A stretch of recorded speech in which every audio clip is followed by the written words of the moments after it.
Pero ang dalawang huling demonyo na kanyang nakita, una, nakita ko niya yung the demons of homosexuality.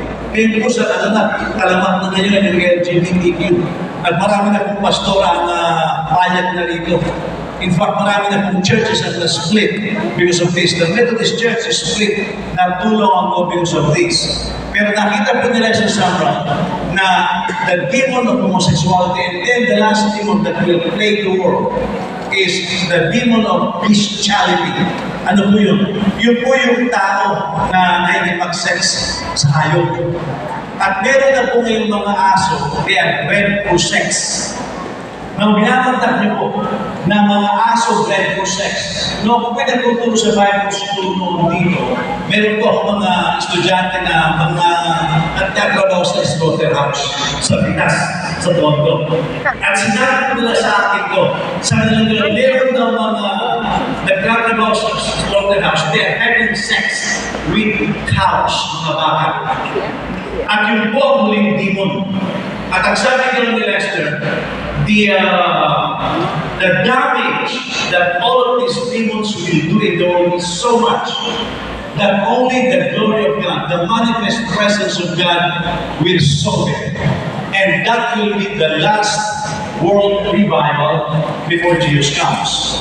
Kaya nga po, yung po inyong tema na consumed by His glory, do you know what it means? That means to be consumed by His presence. Hindi lang po yung kayo yung nabubunan ngayon pag Sunday o kaya pag may nakakita sa inyo, kundi you are so consumed by His presence that nothing else matters.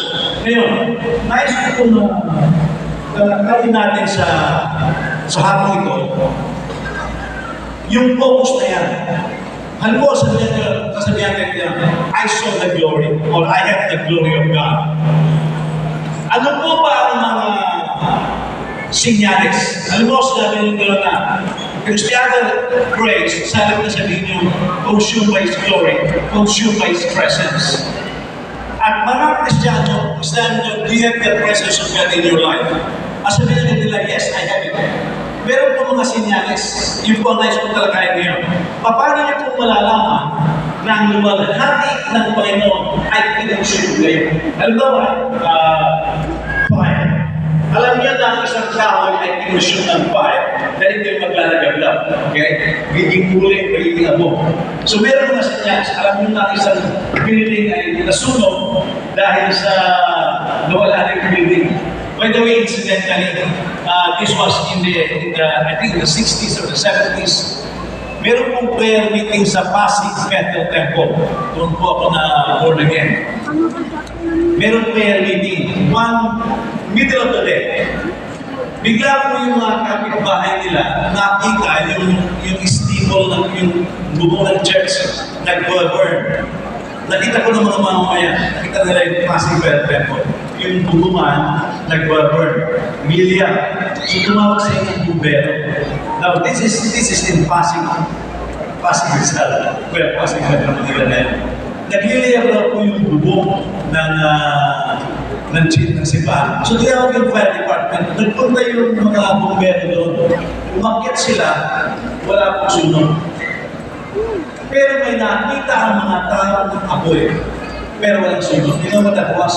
That was the manifest presence of God. Now, ilan po sa inyo ang nais nyo na ang presensya ng Panginoon o ang luwalhati ng Panginoon ay mag-manifest sa inyong buhay? Nais nyo po ba yun? Yun po ang ating pag-aaralan ngayon. Tayo po yung natin. Panginoon, maraming salamat po sa panahon ko ng may makapag-aaral sa ating Diyos. Dalangin po namin na sa aming pagtunghay sa iyong salita, patungkol sa iyong luwalhati, ay mabuksan ang aming mga isip at puso upang ang iyong presensya ay sumami sa pangalan ni Jesus. Amen. Number one, paano niyong malalaman na ang presensya ng Panginoon o ang luwalhati ng Panginoon ay inoconsume kayo? Una-una, the glory of God will extend a person beyond his own limitations. Ngayon lahat po tayo meron tayo ng limitation. It will extend you. Ako po yung natutuwa. You know, Bishop Gabriel Lasal Montes, But when I first came to the Cuba, na pinalitan sa akin na meron kayo building program, it was a big intention to me. Kasi I was believing that for a building. You know? And if I have instruction, ito po ang instruction sa akin ng Panginoon when I started buying buildings. Because this is the third building I bought. Dumabot po inatas ng Panginoon na bumili ng mga busali para sa kanyang luwalhati. Ang instruction ko sa akin ng Panginoon, walang second offering, walang preface, wala yung nasa